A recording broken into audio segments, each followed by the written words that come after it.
Ini menarik nih Sandi. Berarti kalau misalkan Al-Quran sepaket turun dengan tajwidnya, kalau ngaji nggak pakai tajwid, dosa dong Ustaz. Dosa. Serius Ustaz? Jahanam. Neraka jahanam. Bener Ustaz. Bisik bincang asik. Asik. Assalamualaikum warahmatullahi wabarakatuh. Hari ini kita kedatangan bintang tamu yang sangat luar biasa. Beri tepuk tangan dulu dong. Ini bintang tamu yang udah kita tunggu-tunggu sekian lamanya. Langsung aja kita ngobrol bersama Ustadz Gustian. Mangsa bro. Sehat Ustadz? Alhamdulillah. Udah sekian lama. Emang ini episode keberapa ini? Baru kali ini Ustadz. Jadi ini kita lagi bikin namanya Bisik Bincang Asik Ustadz. Jadi di sini kita akan ngebahas tentang pembelajaran atau yang terkait hal-halnya dengan Al-Quran. Nah, gitu. Menarik. Yang lebay. Baru pertama kesini sih. Nah ini jadi beliau Ustadz Gustiar ini adalah ketua dari Gerakan Indonesia Bersanad. Betul ya Ustadz ya? Betul. Nah sebelum kita bincang-bincang atau ngobrol-ngobrol, ini ketua dari Gerakan Indonesia Bersanad tuh apa nih Ustadz kira-kira Ustadz? Ya yang pasti ini bukan gerakan belanja ya. Oh. Bukan gerakan belanja online. Oke. Tapi gerakan pembelajaran Al-Quran. Supaya berstandar dan bersandar gitu. Oke, bersandar dan berstandar dulu, baru bersandar. Bersandar, oke. Ya, jadi berstandar itu adalah maksudnya jadi belajar Al-Quran sesuai dengan standarnya, sesuai dengan ketentuannya. Nah ini gitu. Kayaknya yang bakalan kita bahas kali ini. Soalnya hari ini tuh kita mau ngebahas seputar tajwid, Ustadz. Iya, menarik. Nah ini jadi yang tajwid ini tuh apakah benar, apakah benar atau apakah emang atau apakah iya gitu ya, bahwa ternyata tajwid itu yang nun sukun bertemu dengan disebutnya izhar, nun sukun bertemu dengan disebutnya idgham. Nah yang kayak gitu bukan Ustadz tajwid itu tadi? Oke, ya dikatakan betul ya. Jadi itu hanya sebagian kecil saja, Bang Sabro. Mungkin sebelum itu kita bahas dulu apa itu tajwid. Boleh. Dari dasar dulu ya. Ya, karena kan kita selama ini belajar tajwid mungkin nggak tahu definisinya atau belum tahu mungkin definisinya. Boleh dijelasin Ustaz. Jadi kalau tajwid itu dari kata jawwada yujawwidu atau seakar kata dengan hasana yuhassinu tahsinan. Gitu. Jadi kalau tajwid itu adalah membaca Al-Quran sesuai dengan tuntunannya atau sesuai dengan ketentuannya. Oke. Sedangkan proses pembelajarannya itu adalah tahsin. Kita kenal tahsin. Iya. Tahsin itu adalah memperbagus atau memperbaiki bacaan Al-Quran kita supaya nanti sesuai dengan tajwidnya. Gitu. Berarti tahsin dan tajwid itu berbeda sebenarnya. Sedikit berbeda, tapi maksudnya banyak persamaannya atau masih itu aja sebenarnya ya. Gitu, masih itu aja. Cuman kalau tajwid itu kan ilmunya. Kalau tahsin itu adalah proses pembelajarannya. Gitu. Oke. Nah, ini yang menarik nih. Berarti kalau misalnya tajwid itu kita pelajari, otomatis dalam Al-Quran tuh emang harus baca dengan tajwidnya atau gimana nih awalnya Ustaz? Nah, itu dia. Jadi Al-Quran dan tajwid itu adalah satu paket, Mang Sabron. Satu paket. Jadi satu paket Allah turunkan ya melalui malaikat Jibril disampaikan kepada Rasulullah Shallallahu Alaihi Wasallam. Jadi ketika Al-Quran turun itu bersama tajwid. Jadi tajwid itu adalah ilmu tata cara membaca Al-Quran yang menghiasi Al-Quran itu sendiri. Jadi sebagai penghias supaya bacaan Al-Quran itu indah, supaya bacaan Al-Quran itu dia sesuai dengan tadi tuntunannya gitu. Jadi nggak bisa dipisahin kayak Mang Sabron dengan rambutnya gitu. Nah itu kan udah satu paket kan? Udah satu paket. Gitu. Kalau nanti dilurusin jadi Sabrina. Mengerikan juga ya. Kebayang kalau lurus? Iya. Jadi duta Sampolain. Ketawanya udah dapat. Udah dapat nih. Nah, ini menarik nih Sandi. Berarti kalau misalkan Al-Quran sepaket turun dengan tajwidnya, kalau ngaji nggak pakai tajwid, dosa dong Ustaz? Dosa. Serius Ustaz? Jahanam. Neraka jahanam. Bener Ustaz. Enggak. Bercanda. Jadi gimana nih Ustaz? Enggak sampai gitu. Kita kan bukan panitia surga dan neraka. Jadi apa namanya tadi kan Al-Qur'an itu adalah rahmatan lil alamin. Yang namanya rahmat itu kan kasih sayang dari Allah untuk seluruh semesta alam. Yang mana yang namanya kasih sayang ya jangan di framing untuk apa namanya sesuatu hal yang mengerikan. Justru harus mengasyikkan. Kayak ini nih, bincang asik bersama Mang Sabron. Asik. lanjut Ustaz. Ya, jadi ketika baca Al-Qur'an itu adalah sesuatu hal yang apa namanya menyenangkan, suatu hal yang apa namanya membuat iman kita ini makin bertambah gitu. Betul. Dan bukan hal yang mengerikan ketika misalkan bacanya salah jadi berdosa. Kalau kayak gitu nanti pada nggak mau baca Quran. Itu tadi yang jadi masalah tadi. Gitu. Biasanya kan kayak gitu kalau misalnya mengarahkan ini ngaji tuh harus menggunakan tajwid. Tapi kalau misalnya sekarang lihat nih Ustaz, kan teori-teori ini agak lumayan ya. Maksudnya tuh bacaannya tuh ini ujung lidah harus gini, ini harus gini. Jadi orang-orang tuh ketika ditakut-takuti dengan kalau nggak menggunakan tajwid berdosa, lebih baik nggak ngaji lah, jalur aman, benar nggak? Itu suatu hal yang salah ya, keliru. Karena ketika kita nggak ngaji, ya apa namanya seibarat tadi kan ngaji itu adalah kompas kehidupan. Al-Quran itu adalah kompas kehidupan kita. Kalau misalkan nggak ngaji ya nanti hidup kita gimana nih? Dan ini berarti jangan sampai ditakut-takutin. Iya betul. Gitu. Makanya harus kita pahami bahwa baca Al-Quran itu adalah suatu hal yang berpahala justru. Al-Quran itu adalah mukjizat yang mana ketika kita hanya membaca saja nih tanpa ada tuntunan, misalkan kita memahaminya hanya membaca saja, itu sudah dapat pahalanya. Bagi orang yang terbata-bata sekalipun, orang yang masih belum mahir nih bacanya, bahkan Allah ngasih pahala double. Yang gak mahir aja dikasihnya double gitu, paket combo lah.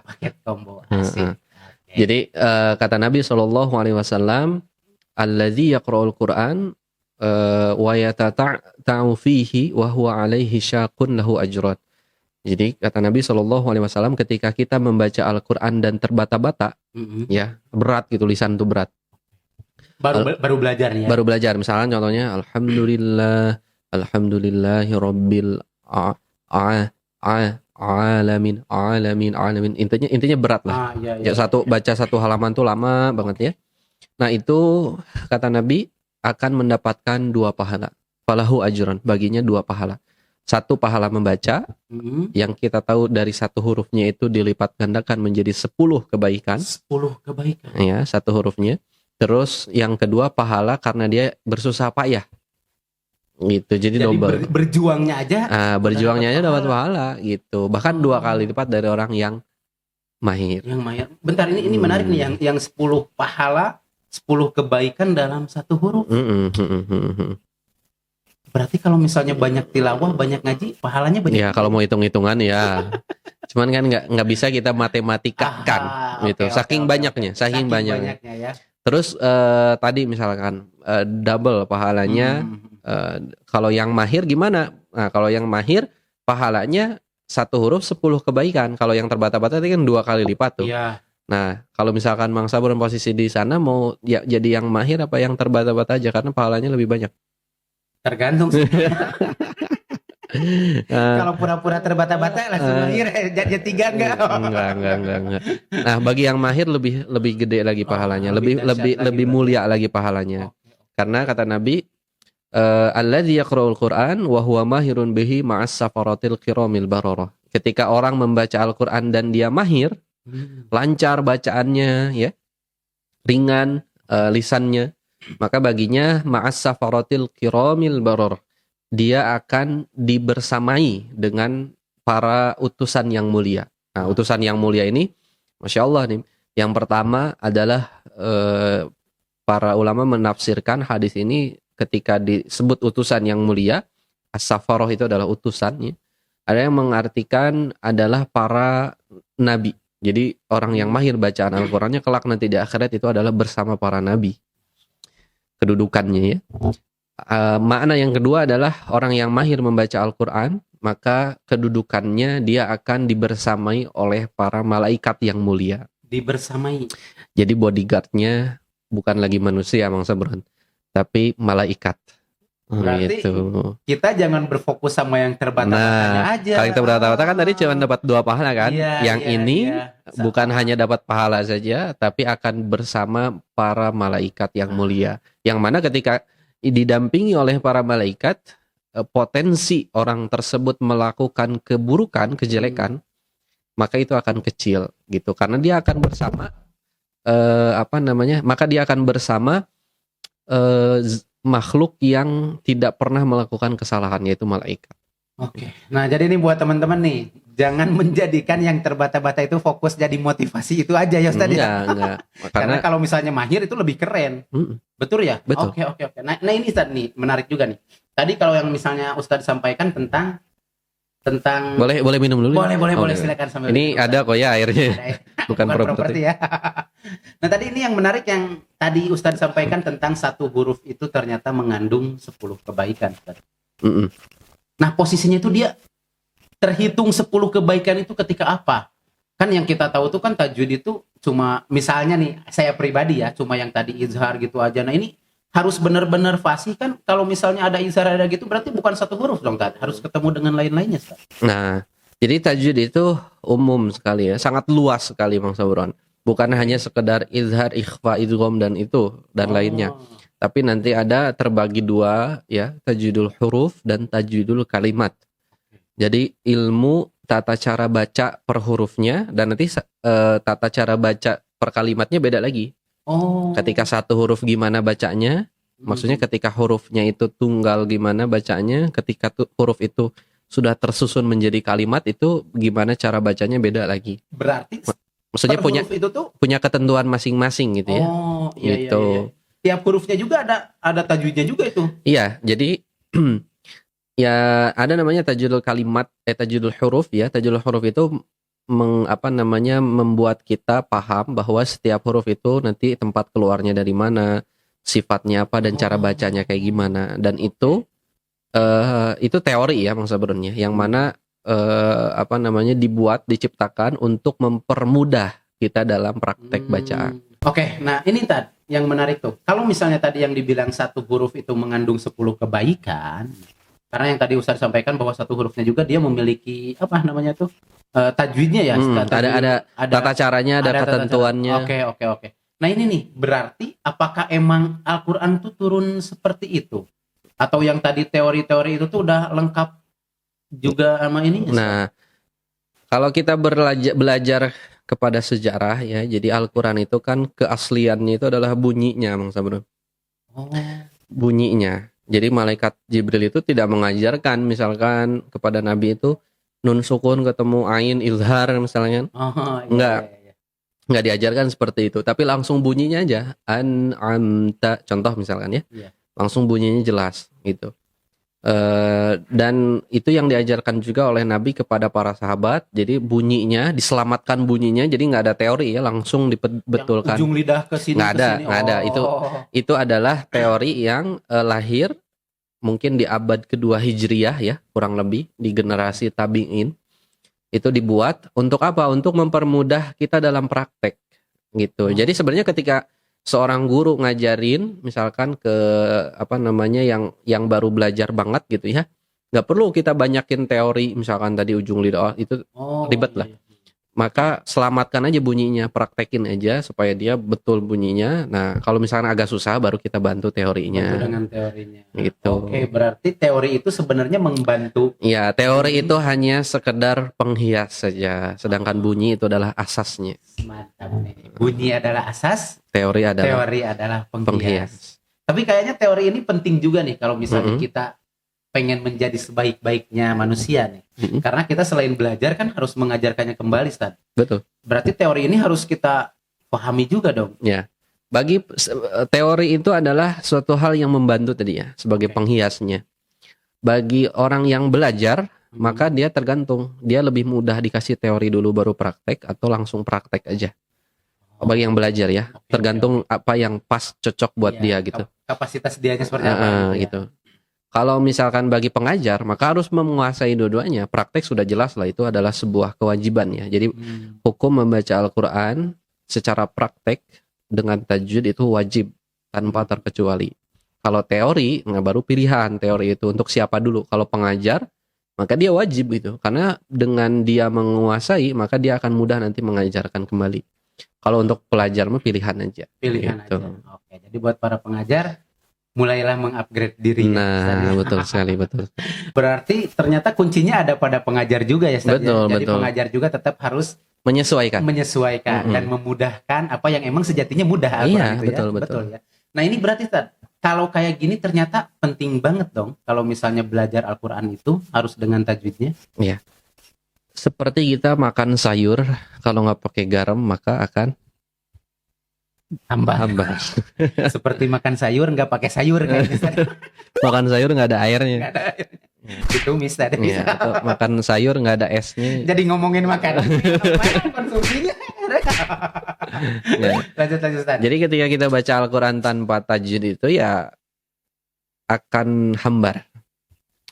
Maka penting sekali tajwid itu. Kenapa? Karena kata Imam Jazari, ya, li'annahu bihil ilahu anzala wa hakaza minhu ilaina wasala. Karena dengan Al-Quran, dengan tajwidlah Al-Quran Allah turunkan, dan dengan tajwid pula Al-Quran sampai kepada kita. Al-Quran dengan tajwidlah Allah turunkan dan dengan tajwid pula Al-Quran sampai kepada kita. Gitu. Jadi tidak bisa dipisahkan tadi, dan sepenting itu. Apa fungsi tajwid di sana? Wa huwa aidan hilyatut tilawati wa zinatul ada'i wal qiraati. Tajwid itu fungsinya adalah sebagai hilyah dan zinah, ya. Penghias. Sebagai penghias kita dalam bacaan. Gitu. Akan indah, ya, akan sempurna, akan tepat ketika Al-Qur'an itu dibaca dengan tajwid tadi, karena ada tata caranya sendiri gitu. Masya Allah, keren sekali nih apa-apa yang disampaikan tadi oleh Ustaz Gustiar. Baik, Tan, sebelum kita udahi, nah ada sedikit nggak mungkin pesan untuk para penonton di sini nih, terutama untuk para orang yang baru belajar Al-Quran atau para guru-guru ngaji yang sekarang tuh sedang mengajar.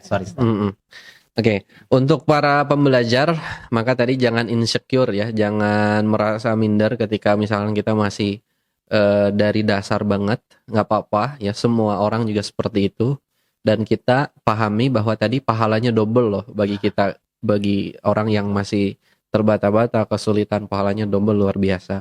Dan tidak cukup puas di sana, ketika kita di-upgrade terus, diperbaikin ya, maka itu akan mendapatkan pahala yang luar biasa lagi tadi, yaitu dibersamai dengan para malaikat yang mulia gitu. Jadi kuncinya adalah latihan. Kuncinya latihan terus nih. Perbanyak. Dan semakin banyak kita baca Al-Quran itu tidak akan membosankan gitu. Kalau kita lihat muka Mang Sabron terus kayak gini kan belum tentu bosan. Tahan. Dikirain belum tentu bosan. Nah, tapi kalau baca Al-Quran mau diulang berapa kali pun gak akan bosan gitu. Nah, itu yang pertama untuk para pembelajar. Kalaupun untuk para pengajar, maka sesuaikanlah apa yang disampaikan itu dengan para muridnya. Ya, air putih misalkan ya harus dikasih air putih lagi gitu. Maksudnya jus mangga itu nggak bisa dicampur dengan jus alpukat. Jadi beda rasa. Dan kapasitas orang itu ibarat gelas ini misalkan, maka sesuaikan, kalau udah meluber, udah penuh ya stop, masuk jadinya kemana-mana nanti. Betul. Itu makanya disesuaikan kemampuannya tadi. Kalau misalkan dia cukup dengan praktek saja ya praktek saja, betul kan. Tapi kalau misalkan perlu dibantu dengan teori, maka bantu dengan teori. Masya Allah. Nah ini keren juga nih. Setelah tadi disimak, ternyata semudah-mudahnya amalan mungkin ya tadi, sebanyak-banyaknya pahala itu adalah bertilawah, membaca Al-Quran. Karena setiap hurufnya mengandung banyak kebaikan. Wah, terima kasih Ustadz atas waktunya. Masya Allah. Jadi buat teman-teman di sini ya yang udah menyimak acara Bincang Asik, silakan teman-teman bisa menuliskan pertanyaan di kolom komentar ya, atau misalnya mau diskusi di kolom komentar boleh. Terutama pertanyaan sih, biar nanti kita bisa bahas lagi di acara Bincang Asik berikutnya. Insya Allah. Siap kesini lagi Ustadz? Insya Allah. Nggak ada konsumsinya nih, tapi nggak apa-apa, siap kesini lagi ya Ustadz ya? Insya Allah. Oke, baik. Terima kasih buat semuanya. Assalamualaikum warahmatullahi wabarakatuh. Waalaikumsalam. Bisik Bincang Asik. Asik.